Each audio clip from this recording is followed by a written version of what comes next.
Movie की शुरुआत एक कॉलेज की स्टूडेंट से होती है जिसका नाम सॉयर है, जो एक ट्रैक फील्ड पर भाग रही होती है। कुछ लम्हों बाद वो रुक जाती है जब उसे एक कंपनी की वॉइस मेल मिलती है जहां उसने जॉब के लिए अप्लाई किया था। वो देखती है कि उसे इंटरव्यू के लिए सिलेक्ट किया गया है और उसे परसों वॉशिंगटन डीसी जाना होगा। ये सुनकर वो बहुत खुश हो जाती है क्योंकि वो काफी अरसे से इस मौके का इंतजार कर रही थी। इसके बाद सॉयर कॉलेज वापस जाती है और सफर के लिए जरूरी तैयारी करती है। अगले दिन वो वॉशिंगटन डीसी के लिए रवाना हो जाती है और सही रास्ता तलाश करने के लिए अपने फोन के जीपीएस पर भरोसा करती है। सॉयर रेडियो पर सुनती है कि छुट्टियों की वजह से मेन हाईवे पर बहुत ज्यादा ट्रैफिक है, इसलिए वो देहात का रास्ता लेने का फैसला करती है और जल्द ही एक अनजान जगह पर पहुंच जाती है। एक मौके पर सॉयर एक बंद सड़क तक पहुंचती है जो जंगल के करीब होती है। उसका जीपीएस उसे वापस मुड़ने का मशवरा देता है, लेकिन वो कोई दूसरा रास्ता तलाश करने का फैसला करती है। कुछ देर गाड़ी चलाने के बाद वो एक टी जंक्शन पर पहुंचती है और मैप चेक करने के लिए गाड़ी रोक लेती है। वहां दो आदमी बेलचों से खुदाई कर रहे होते हैं। वो उसकी गाड़ी देखकर चौंक जाते हैं और फिक्रमंद हो जाते हैं कि शायद उसने उन्हें देख लिया है। सॉयर वहां से आगे बढ़ जाती है क्योंकि वो अपने जीपीएस से परेशान हो जाती है।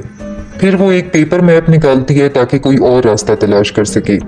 थोड़ा आगे जाकर वो सड़क के किनारे रुकती है और गौर से मैप देखने लगती है। अब कुछ देर बाद एक ट्रक अचानक उसके सामने आकर रुक जाता है और वही दो आदमी बाहर निकलते हैं। वो अपना इंट्रोडक्शन कराते हैं कि वो दोनों नाम हॉलिस्टर और बक है। फिर वो पूछते हैं कि क्या उसे किसी मदद की जरूरत है। जब वो बताती है कि वो रास्ता भटक गई है तो हॉलिस्टर उसका मैप लेकर उसे समझाता है कि हाईवे तक वापस कैसे जाना है। फिर सॉयर अपनी गाड़ी की तरफ वापस जाने लगती है, लेकिन हॉलिस्टर अचानक उसे अपने घर डिनर के लिए इनवाइट कर देता है। वो इनकार कर देती है, लेकिन हॉलिस्टर जोर देता है कि जल्द ही अंधेरा हो जाएगा और वो वक्त पर हाईवे नहीं पहुंच पाएगी। फिर अचानक हॉलिस्टर उसे पकड़ने की कोशिश करता है, लेकिन वो उस पर हमला कर देती है। बक उसे काबू में करने की कोशिश करता है, लेकिन वो उसकी जेब से चाकू निकालकर उसे जख्मी कर देती है। वो फौरन चाकू वापस लेकर उसकी टांग में मार देता है, लेकिन फिर भी वो किसी तरह उसकी पकड़ से निकल जाती है और जंगल की तरफ भाग जाती है। वो दोनों भाई उसका पीछा करते हैं, लेकिन सॉयर एक बिल में छुप जाती है और अपनी चोट पर स्वेटर बांध लेती है। फिर वो दूसरी तरफ एक पत्थर फेंकती है ताकि उन आदमियों को गुमराह कर सके, और उसकी ये ट्रिक कामयाब हो जाती है। जैसे ही अंधेरा होने लगता है वो दोनों भाई उसकी तलाश बंद करके जंगल से चले जाते हैं। उधर लंबे सफर के बाद घबराई हुई सॉयर उसी बिल में लेट जाती है और जल्द ही नींद में चली जाती है। अगली सुबह एक लोकल पुलिस स्टेशन दिखाया जाता है, जहां निक नाम के एक शेरिफ कॉल रिसीव होती है। वो फौरन ये कॉल अपने बॉस ओडॉयल को ट्रांसफर कर देता है।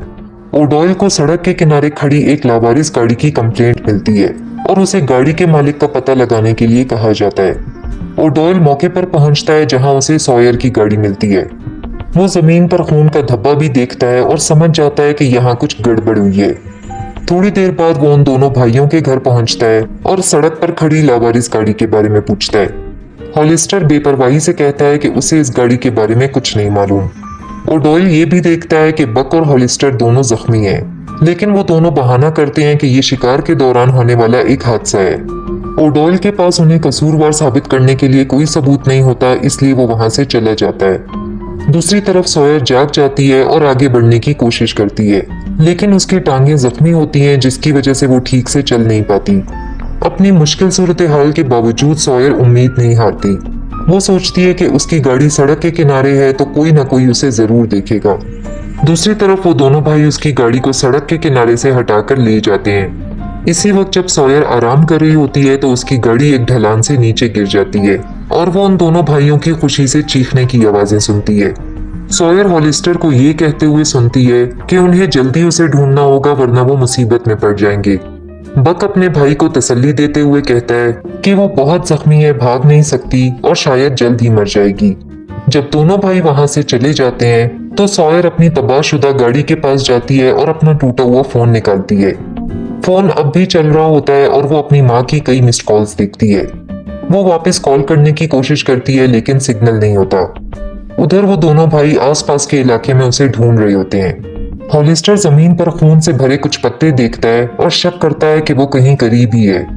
दूसरी तरफ सॉयर जंगल में इधर उधर भटकने लगती है, लेकिन उसे अब भी सिग्नल नहीं मिलता। सूरत हाल मजीद खराब हो जाती है जब उसका फोन कम बैटरी की वजह से अचानक बंद हो जाता है। जैसे ही अंधेरा छाने लगता है बेचारी सॉयर आगे बढ़ने की कोशिश करती है, लेकिन जल्द ही चक्कर खाकर जमीन पर गिर जाती है। अपनी धुंधली हालत में वो देखती है कि एक आदमी उसकी तरफ आ रहा है। वो उससे पूछती है कि वो कौन है, लेकिन उसके जवाब देने से पहले ही वो बेहोश हो जाती है। अगली सुबह सॉयर एक बेड पर जागती है जो एक ट्रेलर के अंदर होता है। वो ये देखकर हैरान रह जाती है कि किसी ने उसके जख्म साफ करके पट्टी बांध दी है। फिर वो इधर उधर देखती है और बाहर जाने की कोशिश करती है, लेकिन सब दरवाजे बंद होते हैं। आखिर वो एक किचन के करीब पहुंचती है जो किसी लेबोरेटरी जैसा लग रहा होता है। इसी वक्त लोवेल नाम का एक आदमी उसके पास आता है और पता चलता है कि वही उसे यहाँ लेकर आया था। सॉयर उसे करीब आने से मना करती है, जबकि वो उसे पुरसुकून करने की कोशिश करता है, लेकिन वो काउंटर पर एक लई की बोतल देखती है और फौरन उसके चेहरे पर फेंक देती है। फिर वो दोबारा चकरा जाती है और बेहोश हो जाती है। इसके बाद सीन पुलिस स्टेशन पर शिफ्ट हो जाता है, जहां निक लावारिस गाड़ी के बारे में ओडॉयल से बात कर रहा होता है। निक जोर देता है कि उन्हें इस मामले की मुकम्मल इन्वेस्टिगेशन करनी चाहिए, क्योंकि उसे ये सारी सिचुएशन मशकूक लग रही है। मगर ओडॉयल निक की संजीदगी से परेशान हो जाता है और उसे ज्यादा सोचने से मना कर देता है। निक को हॉलिस्टर और बक पर शक होता है और वो मानता है कि वो इस मामले में शामिल है, लेकिन ओडॉयल कहता है कि वो दोनों शरारती जरूर हैं मगर मुजरिम नहीं है। अगले सीन में सॉयर होश में आती है जब लोवेल उसे सैंडविच और पानी देता है, लेकिन इस बार वो देखती है कि उसके हाथ बंधे हुए हैं। सॉयर जोर देकर कहती है कि उसे हॉस्पिटल जाना है और पुलिस को बुलाना है, मगर लोवेल उसकी बात को इग्नोर कर देता है। थोड़ी देर बाद वो देखती है कि लोवेल किचन में मेथ पैक कर रहा है। इसी दौरान वो सैंडविच का एक नवाला लेती है और उसे बताती है कि उसके साथ क्या हुआ है। वो उसे बताती है कि उसके पेरेंट्स शायद उसके लिए परेशान होंगे और उसे कहती है कि वो उसे पुलिस के पास ले जाए। तभी एक गाड़ी ट्रेलर के करीब आती है और सॉयर मदद के लिए जोर जोर से चिल्लाती है, लेकिन लोवेल फौरन उसका मुंह बंद कर देता है और उसे वार्न करता है कि अगर उसने शोर मचाया तो वो लोग उसे मार डालेंगे। फिर वो उसे चुप रहने को कहता है और बाहर चला जाता है, जहां उसकी मुलाकात हॉलिस्टर और बक से होती है और ये पता चलता है कि लोवेल उनका कजन है और उनके लिए मेथ बनाता है। वो उससे पूछते हैं कि क्या उसने इस इलाके में लापता होने वाली लड़की को देखा है, लेकिन लोवेल साफ इनकार कर देता है। जब वो आपस में बात कर रहे होते हैं तो सॉयर एक बर्तन में रखी लई देखती है और उस केमिकल को इस्तेमाल करके अपनी रस्सी काटने की कोशिश करती है। उधर बक और हॉलिस्टर को शक होता है कि लोवेल ने इस बार उन्हें अंदर नहीं बुलाया और ना ही बियर की ऑफर की। उन्हें लगता है कि वो कुछ छुपा रहा है, इसलिए वो अंदर जाकर खुद देखने का फैसला करते हैं। खुशकिस्मती से उन्हें अंदर कोई नहीं मिलता, क्योंकि सॉयर पहले ही अपनी रस्सी तोड़कर पिछले दरवाजे से भाग चुकी होती है। ये देखकर वो दोनों भाई मुतमईन हो जाते हैं और आखिर वहां से चले जाते हैं।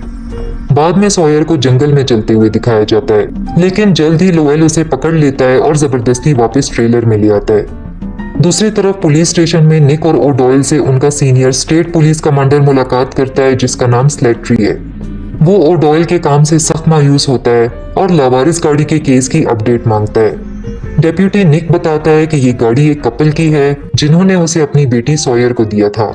वो कई दिनों से लापता है और आखिरी बार अपने कॉलेज कैंपस में देखी गई थी। ये सुनकर स्लेटरी शेरिफ्स को इंस्ट्रक्शंस देता है कि इस केस को टॉप प्रायोरिटी दें और लड़की को जल्द अज जल्द ढूंढने की कोशिश करें। दूसरी तरफ लोवेल सॉयर से कहता है कि उसने रस्सी से जो किया वो वाकई एक चालाकी थी। वो उससे मिन्नत करती है कि उसे जाने दे और वादा करती है कि उसके काम के बारे में किसी को कुछ नहीं बताएगी। मगर लोवेल उसे समझाता है कि वो मेन रोड से 5 मील और करीबी शहर से 20 मील दूर है। उसके पास गाड़ी भी नहीं है और अगर वो पैदल जाने की कोशिश करेगी तो मुमकिन है कि वो बक या हॉलिस्टर के हाथ लग जाएगी। सॉयर अब भी शक में होती है तो लोवेल आखिर उसकी रस्सियां काट देता है। वो बताता है कि वो दोनों भाई इस हफ्ते के आखिर में चार्ल्सटन जा रहे हैं, इसलिए वो उनका ट्रक लेकर उसे किसी महफूज जगह पर छोड़ देगा। तब तक वो जब चाहे जा सकती है और लोवेल उसे नहीं रोकेगा। दूसरी तरफ ओडॉयल उन दोनों भाइयों का सामना करता है और उन पर गुस्सा होता है। वो उनसे सच बताने का मुतालबा करता है क्योंकि उसका सीनियर उस पर दबाव डाल रहा है। यहाँ ये पता चलता है कि वो सब मिलकर काम करते हैं और वो दोनों भाई ओडॉयल के नेटवर्क के लिए ड्रग सप्लाई करते हैं। फिर हॉलिस्टर कहता है कि उसे लगा था कि उस लड़की ने उन्हें एक लाश दफनाते हुए देख लिया था, इसीलिए उन्होंने उस पर हमला किया। इससे पता चलता है कि उस दिन वो दोनों ओडॉयल के हुक्म पर किसी को दफना रहे थे। वो दोनों भाई शेरिफ को यकीन दिलाते हैं कि लड़की शायद मर चुकी है और वो कल उसे तलाश करने जाएंगे। अगली सुबह लोवेल मेथ बना रहा होता है। सॉयर उसके काम में दिलचस्पी जाहिर करती है तो वो उसे एक डेमो दिखाने लगता है। वो उसे एक कॉफी मग दिखाता है जिसमें एनहाइड्रस अमोनिया होता है, जिसे वो मेथ बनाने के लिए इस्तेमाल करता है। ये लई से कहीं ज्यादा खतरनाक होता है और चंद सेकंड में ही किसी की स्किन जला सकता है। सॉयर उसके काम में मदद करती है और इसी दौरान वो हिफाजत के लिए एक कांटा चुरा लेती है। फिर लोवेल उसे बताता है कि वो दोनों भाई जल्द ही पहुंचने वाले हैं और उसे छुपने के लिए कहता है। जैसे ही वो जाती है, लोवेल देखता है कि एक कांटा गायब है और समझ जाता है कि वो अब भी उस पर भरोसा नहीं करती। थोड़ी देर बाद दोनों भाई ट्रेलर पर माल लेकर पहुंचते हैं और उसे अंदर ले जाते हैं। वो जल्दी से वहां से निकल जाते हैं क्योंकि लोवेल ने जानबूझकर उस जगह को गाढ़ी गैस से भर दिया था। दूसरी तरफ निक अब भी सॉयर के केस की इन्वेस्टिगेशन कर रहा होता है, लेकिन ओडॉयल उसे मशवरा देता है कि वो थैंक्स गिविंग अपनी फैमिली के साथ गुजारे। काफी समझाने के बाद वो आखिर राजी हो जाता है और बाहर जाने लगता है, लेकिन कुछ देर बाद उसे एक बात याद आती है और वो अपनी चीज लेने के लिए वापस आता है। तभी वो ओडॉयल को हॉलिस्टर को ये हुक्म देते सुनता है कि लड़की को ढूंढकर उसे मार डाले। ये सुनकर निक घबरा जाता है और यकीन नहीं कर पाता कि उसका बॉस ही असल मुजरिम है। ओडॉयल सफाई देने की कोशिश करता है, लेकिन डरा हुआ निक उस पर बंदूक तान लेता है और वहां से निकलने लगता है। ओडॉयल मिन्नत करता है कि ये मामला ऐसे खत्म नहीं होना चाहिए क्योंकि वो दोनों पार्टनर्स हैं, लेकिन इससे पहले कि निक अपनी गाड़ी में बैठ सके, ओडॉयल उसे गोली मारकर कत्ल कर देता है। शाम को वो करप्ट शेरिफ निक की लाश हॉलिस्टर और बक के हवाले कर देता है और उन्हें उसे ठिकाने लगाने का हुक्म देता है। वो ये भी पूछता है कि क्या उनके पास उस लापता लड़की का कोई सामान है, तो हॉलिस्टर उसे सॉयर का वॉलेट दे देता है जो उसे उसकी गाड़ी में मिला था। अगले दिन गुस्से से भरा स्लेटरी ओडॉयल के पास आता है क्योंकि लड़की अभी तक नहीं मिली और निक भी पिछली रात से लापता है। मगर ओडॉयल ये कहता है कि उसका पार्टनर बिल्कुल ठीक होगा और शायद दोस्तों के साथ शराब पीने गया होगा।